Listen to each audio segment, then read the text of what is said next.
Marco ne comprend pas la strat de Mercedes. Alors, qu'est-ce qu'il a à dire sur la strat de Mercedes? Vous pouviez voir que certains roulaient 4 secondes plus lentement que ce qui était possible. Je n'ai donc pas bien compris la tactique de Russell car il n'avait pas cédé autant de terrain au départ. Il aurait pu être en tête. S'il n'avait pas cédé autant de terrain. C'est un peu étonnant, il avait encore du rythme à la fin, il a pu faire des tours en 1,15 avec le pneu, donc tout d'un coup il était 5 secondes plus rapide. Comme sorti de nulle part alors que nous essayons déjà 75 tours dessus. Je ne sais pas ce que Mercedes voulait là.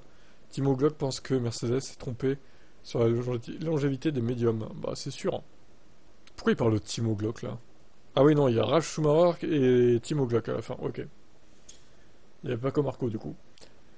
Alors oui, ils ont peut-être sous-estimé la durabilité des pneus. Parce que c'est vrai que c'était un peu ridicule hein, de rouler 5 secondes plus lentement que tout le monde. C'est vraiment. C'est pas de la F1, je veux dire, c'est n'importe quoi de faire ça. Tout ça pour pas s'arrêter, quoi.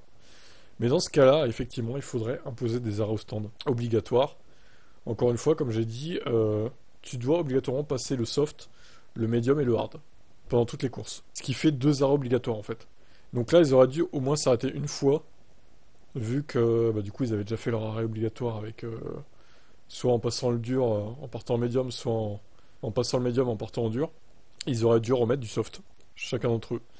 Je pense que ce serait à étudier comme règle. Et pas que pour Monaco, hein, pour toutes les courses d'ailleurs. Quel est votre avis?